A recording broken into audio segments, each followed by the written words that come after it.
Yeah, every day's a good day, really. But some days are just, you pack a line of fruit and you think, well, that's about as good as it gets anywhere in the world, and that's a good day. This is The Producers. I'm Dani Valent. Peter and Alison Salleras grew up in North Queensland on cane farms, but they took a different path for their own careers, a somewhat radical path according to many of their contemporaries. Fruit Forest Farm grows dozens of types of tropical fruit. It's not only the product range that's different though, it's also the unique trellised style of caring for trees, which is more resistant to cyclone damage. We check in with Peter Salleras, farmer, trailblazer, durian lover. My name's Peter Salleras, and my wife Alison and I bought the property in 1983, so it's nearly 40 years this December that we've owned the property. We both grew up on cane farms in the area, and everyone said we were crazy growing tropical fruit. You grow bananas or cane or have cattle and you don't go into these other things. And yeah, we've been through a couple of cyclones and we're pretty innovative in what we do and tried a lot of different stuff, and the business is going really well and we've got a lot of different fruits. Yeah, it's very exciting times still, even after 40 years. Yeah, we call it Fruit Forest Farm, and we're between Tully and Mission Beach, a couple of hours south of Cairns, 18 degrees latitude, and we grow, you name it, pretty much. I'd say we'd have one of the bigger collections of different fruits in the world, and a lot of people have big collections, but we actually get a lot of them to fruit because we're far enough north and tropical enough. And there's new things coming on all the time. So rambutan, mangosteen, durian, pomelo, soursop, breadfruit, star apple, wax jambu, rollinia, abiu is a good one that's been going recently. That's a new one out of the Amazon. So there's all different things, and some of them are commercial and some not, but it's amazing what different people want. And I suppose in the tropical fruit industry, there's so many different cultures in Australia. There's usually someone from somewhere that knows it from back home, and then there's other people always looking for new tastes, and there's not too many frontiers left in beef, chicken or chickpeas or carrots, but the tropical fruit world is still, there's a massive number of new things that we've just got to try and firstly see if they grow, then secondly see if we can grow them well enough to get them to a reasonable commercial state to get them to market. And yeah, increasingly we're doing more of them each year. And chefs and restaurants are always looking for an edge or something different. So they're always on our case saying, what do you got different? We want to keep people excited, and that keeps us keen as well. It was an old cane farm when we bought it, and cane doesn't do the best for soil enhancement sort of thing, but we knocked all the cane out, and it's a lower slopes of the Walter Hill Range, which is originally Grey Wacky's parent rock, which is formed from an ancient undersea escarpment where you got really fine silt formed, and it's been uplifted. So it's a silty loam soil, not as good as volcanic soil, but it's covered in really lush rainforest. So it's basically, it's pretty good jungle, and we get about 4 metres of rain a year. And a lot of our more sensitive stuff is about 100 on the parts of the block that are about 100 metres above sea level. So we're not getting as cold in winter as the other areas that are flatter, that lower than that here. And just sort of works well with things like the breadfruit and the durians and the like. Yeah, we can sort of get away with most things, really. Though he grew up on a cane farm, Peter Salleras is a fruit fan from way back.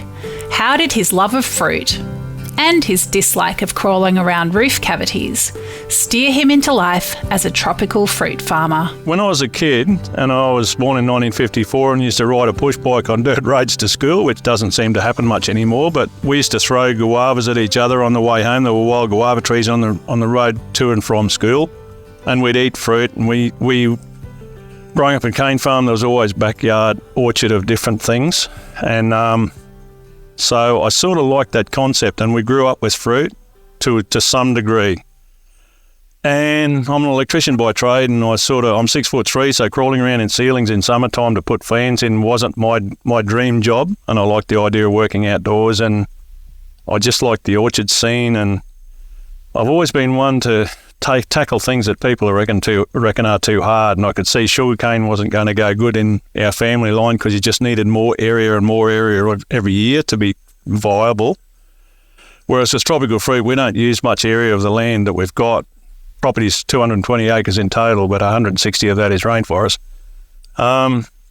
We can grow more and earn more dollars on a small area, and there's really no boundaries to it. It's all something new coming on. We've got a few projects in the pipeline that we sort of work on that are the next frontier fruits. We just got to crack how to do it in a good way. The first trees we planted were purple mangosteens, which is the queen of tropical fruits, and they are a great fruit. There's no doubt about that. And rambutans, and we grew taro as well, which is it's not a root crop, it's a corm actually. It grows above the ground, but we used to call ourselves muscle tucker taro because it's got a natural steroid in it, and that's why a lot of the Polynesian sportsmen and that are so big, because they grow up on taro and that's a staple food. It's a very good food, really, taro, but it was too low to the ground for my liking to handle it. And after one of the cyclones, we thought we'll just focus on tree crops. And it was finally after Cyclone Larry in 2006, we decided we got knocked around a fair bit, and we decided to trellis our fruit trees to try and make us more resilient in cyclone situations. And Alison and I went to Melbourne, hired a car and drove from Melbourne through orchards right across to South Australia, and we were in the Shepparton region. We had a light bulb moment, and we said, we've got to give this a go. And we came back and we didn't tell anyone, which is important, because human nature is if you tell somebody you're going to do something new, they'll normally find a reason why you're wrong in changing the status quo, and they put doubts in your mind. So we made sure we didn't tell anyone until we already had gone too far. And we still get knockers, but we're still doing really well, so it doesn't matter anymore. Fruit Forest Farm is in cyclone country. That's just reality. As Peter says, every day is a day closer to the next big wind. He talks about the realities of weather and the tree trellising that mitigates the damage. And within 5 years, less than 5 years of doing that, we got Cyclone Yasi, which is the biggest in living memory still in Australia. It was a Category 5, and we got the eye of it. It took 40 minutes for the eye to pass. And we still got a good touch up, but we came out of it with a good direction and future ahead because we didn't lose all our trees. And that's what trellising in its different forms for us means, that we know we've got a good business plan that we can still produce fruit even after a big hit. And we don't get... Yeah, it is really. We're still fine-tuning it. We don't know it all, and we've made some pretty big mistakes over time. But, it's... We fine-tune it as we go, and different crops. We're the first ones that I know of to trellis tropical tree fruits, because most of the trellising is done on temperate fruits for better production, more efficient harvest, which works well for us, and the cyclone proofing is a benefit for... It's another benefit for us that they don't necessarily target hope to get. But yeah, it's been great in a lot of ways, and we like to think. A lot of people say trial and error. We'd like to think trial and success. Try and get it right the first time because it's easier. And it's been good and still interesting. Yeah, we've fine-tuned a lot of stuff, and the next cyclone's a day closer every day. So it's one of the things we do have to live with in this part of the world. One thing about a cyclone, and we're lucky in some ways, excuse me, we're lucky in some ways because we do get warning in this day and age. Like a really big one was in 1918 in this part of the area at Mission Beach, and they wouldn't have really had any idea how big it was and what was going to happen. But in this day and age, we know one's probably going to come in or likely to, so we get warning and we can prepare for it, unlike people with bushfires and that who don't get that much warning at different times. But you sort of watch them on the radar and you hope they're not going to come in. And I still remember Cyclone Hamish came down the Queensland coast and it was out off the sea, and one of my neighbours got the chainsaw out and cut all these rambutans down to stop the wind damage. And I know a couple of people doing that, but the cyclone didn't come in and it didn't cross the coast anywhere in Queensland. It went right down towards Brisbane and then went out to sea. But in the few big ones, we've had Winifred in 86, then Larry in 2006, then Yasi in 2011. They got gradually bigger, which was good because we had trial runs as we went. And you sort of watch them, you sort of hope it's not going to hit you, and you sort of think it'd be good if it crossed somewhere else. But the bottom line is once they get to a certain stage, you're going to cop it. We've got a good strategy in place. We prune trees, we batten stuff down. There's a fair few things we're prepared for because we know there's another one coming. But with the Yasi was a classic though. We've got a dugout under the house, which is at the office, come cyclone shelter, and there was 4 of us and the dog in there, and we could hear the wind slowly picks up. It's over a matter of hours. It's not a quick thing, and just slowly builds and builds. And then when the edge of the eye came, it sort of just stopped. It just dropped to nothing, and it was the most surreal thing I've ever experienced. I think it was, you come outside and it's dark, and the vegetation's absolutely trashed because you've just had 300 kilometre-hour winds, and frogs are all going crazy because they don't know what's happening, and it's the clearest starry sky you've ever seen right in the middle of that eye. And yeah, you just check that out. It's dangerous. You can see why it's dangerous, because when the wind comes back from the other side, it's at full speed. So people who get stuck outside fixing their roof or anything are in big trouble, because when it comes back, it's full speed. And then it stays pretty bad for a while, and then probably 2 or 3 hours later, it just gradually tapers. We'd had a lot of knockers, and people, even government departments and the like, sort of were fairly critical that it wouldn't work for various reasons. And some of my mates said, oh, we won't get another cyclone for 20, 30 years. We won't have to worry about it. But one of the best things, our house is up on the hill, and we normally can't see out too far because the rainforest is too high, but it was all just trashed and just matchsticks everywhere. And I still remember just looking out over the orchard on the Southsop block, and I could still see all the trees still standing, still in place. And in Cyclone Yasi, we had 78 trees, just dinosaur trees, as we call freestanding ones. And only 4 of them were left standing. And it was only a Category 4, and we didn't get the eye. And after Yasi, which was a Category 5, we had 450 trees on trellis. We didn't lose a single tree, and we won Champion Fruit of the Tully Show within 6 months of the cyclone with 2 big Southsop fruit. So that to me was a good business plan to go that way with the trellising. Durian divides people. Some love it. Some think it's the most disgusting thing they've ever encountered. Peter Salleras grows it, but where does he line up on eating durian? Yeah, it's my favourite fruit, Dani. It smells like hell and tastes like heaven, so they say, but it's an addictive fruit really because its nutrient levels are so high. It's just so full of everything. Domestic cats will eat it, and then I've heard in the wild that tigers and elephants will fight over it in the jungles because it's like animals won't fight over an apple or a banana, but it's like good meat because it's so rich, really. And the first bloke that I was as most people are, when I first smelled it and saw it, I thought, you have to be joking. You can't eat something like that. But a bloke said, just get a Jats cracker and put a bit on a Jats cracker.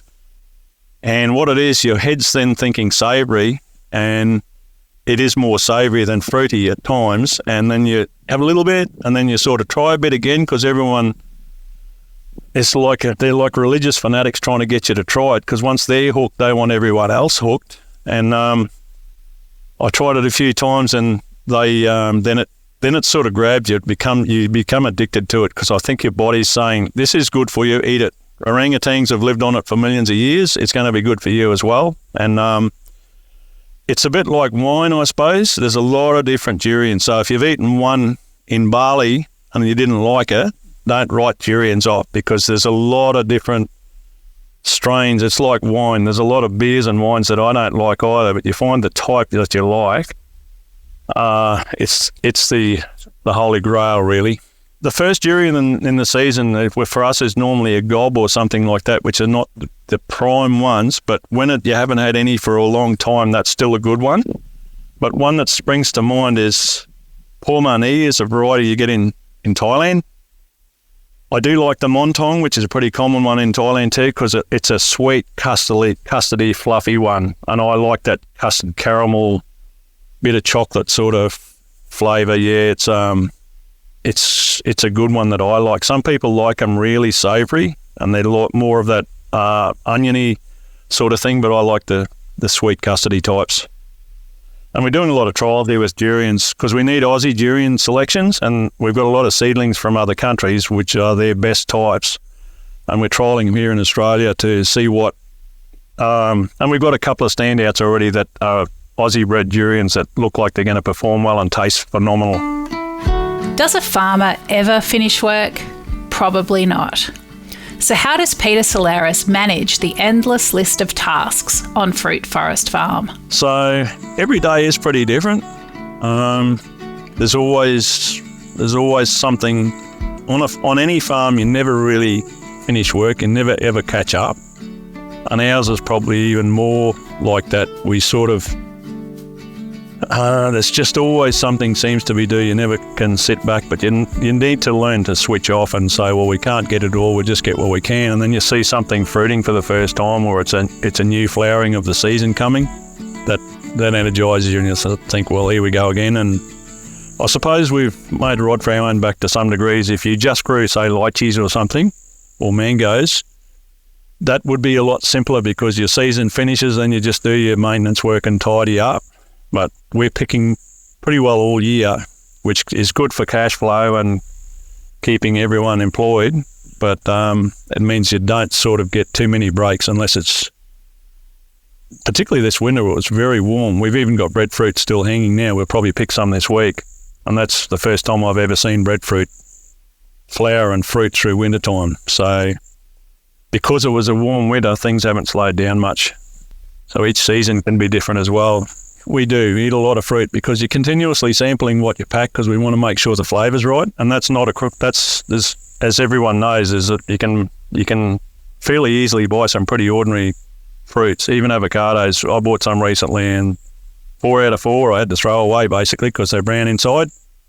So we make sure, we do our best to make sure our fruit is as good as it can be taste-wise. So sometimes it's a bit hard when you've got fruit all the time and you're looking at it continuously. It's sort of hard to front it and eat too much, but we do eat quite a lot of fruit on the farm, yeah. When you're busy on your farm, it can be tricky to do the marketing and sales as well. How does Peter get the word out about what's growing, flowering and in season, not to mention how to use it? In the old days, we used to do brochures and we'd have marketing group meetings and we'd talk about the design and whether this was a good photo we'd put on the brochure, and then you'd send them down to the shopkeepers and we heard often they'd just throw them in the bin, wouldn't even put them out where the fruit were. The best thing ever is social media now. We've got, I think it's over 6,000 followers now on Fruit Forest Farm, and it's the best thing ever because if we know something's coming on, we can communicate with people in their homes what's actually growing and what's in season and what's flowering and how we do it. So it's a good connection with not only the consumers but the marketers and the people.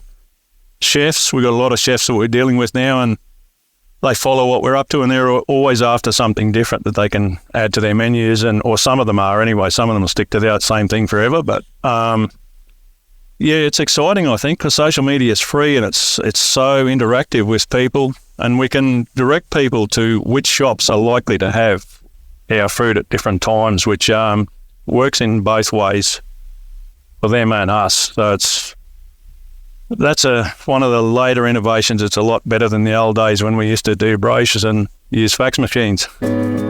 Chefs are always looking for an edge when it comes to lesser-known produce and innovative items on a menu. What are some of the interesting uses of his tropical fruit that Peter has encountered in restaurants? One of the best that I've heard of, and there's Exhibition Restaurant in Brisbane's doing great things, and that's a new one. They do a lot of different things, and Michael, who owns it, is a friend of ours. He's also got a shop in Inala in Brisbane, and I think it's pretty innovative. They're continuously asking for different stuff, and we're sometimes embarrassed. We're thinking, we haven't got anything new or different that you don't know. And some of the things I forget what was on the menu that night, with just small amounts of different things, but a lot of really interesting flavours and presentation particularly. Yeah, it was endless. Dish after dish and little taster after taster, and it was a lot different to going to McDonald's, that's for sure. And we went there fairly recently. It was pretty amazing. But one of the best was Jeff Lindsay from Pearl Restaurant in Melbourne came on a farm tour, and this is quite a few years back. I don't know if he's still there or not. But he was getting our jackfruit, or some people's jackfruit, and he'd get the fruitlet and carefully take the seed out of the jackfruit fruitlet and fill it with hazelnut ice cream, and that was one of his desserts. And I thought that was really clever. And anyone I mention that to just says, wow, that would be so good. But if you come north, you won't see too much happening. You come to Mission Beach and try and get exotic fruit in a restaurant, you won't have a hope. So you'll get the same stuff you get in Melbourne, but not quite as good probably. Can you imagine a fruit that weighs as much as the average 12-year-old child? Peter Salleras talks about his monster jackfruit. The biggest fruit we've picked as a jackfruit was 38 kilos a couple of years ago, or last year it was, I think. That's a fair size. Yeah, we get a few. We get plenty over 20, and we get some around 30. But 38 is it was a tree growing on the edge of the rainforest, ironically, and it just sort of conditions were right, and it just grew big. Yeah, a bit hard to market something that big, you got to say though. We sort of half knew it was there. I'd seen it, and it's I sort of thought we had some visitors, some agents from Brisbane it was, and we saw this fruit and I thought, well, that must be close to ripe. So we actually picked it and took it down and put it on the scales, and yeah, it was pretty big, all right. But we sort of, we do miss things sometimes too. Sometimes you don't see fruit like that. And it's not one that we normally harvested for commercial reasons. It was just more or less a windbreak treat, so we nearly missed it altogether. With so much variation on Fruit Forest Farm, monotony is unknown. But what would Peter Salleras consider a really good day? What's a good day? Every day's a good day. If you wake up and you're breathing still, it's a good day. But no, I think the environment we work in is good. I don't have to drive for an hour and a half through traffic like some of my agents have said they have to do. I'm just get on the quad bike and I'm at work sort of thing. You never really leave work either, but the house is separated from the orchard.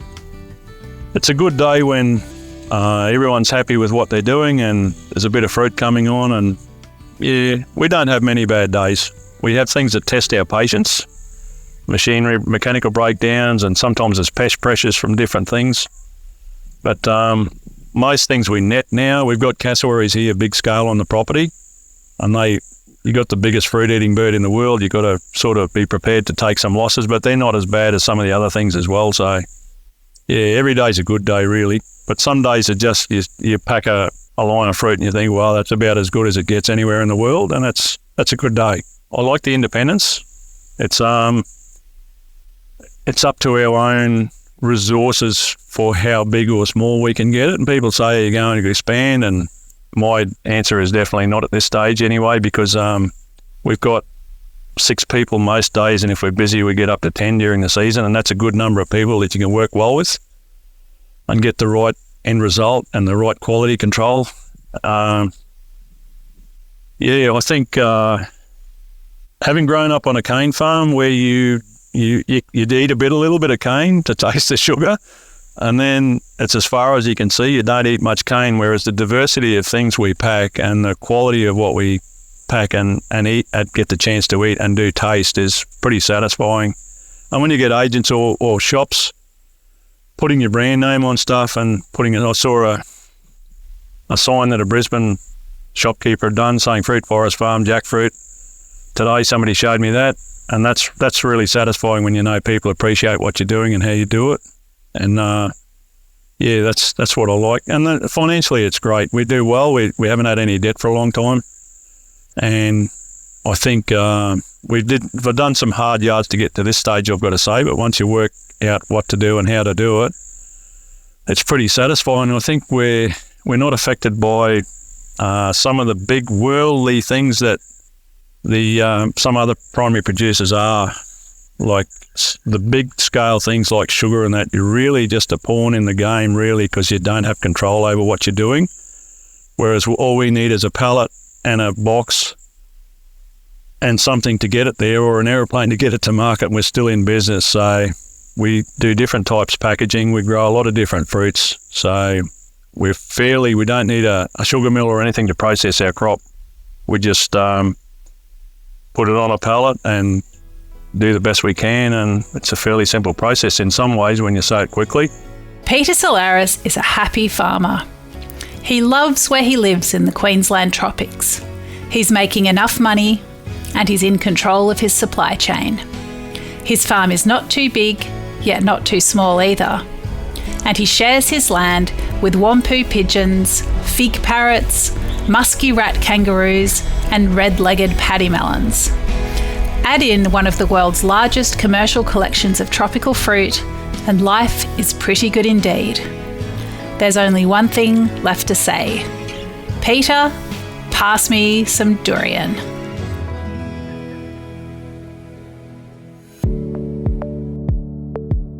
This is The Producers, a Deep in the Weeds production. I'm Dani Valent. Stay tuned as we talk to some of Australia's best farmers, makers and growers. Follow us on Instagram at Producers Podcast or contact us via deepintheweeds.com.au.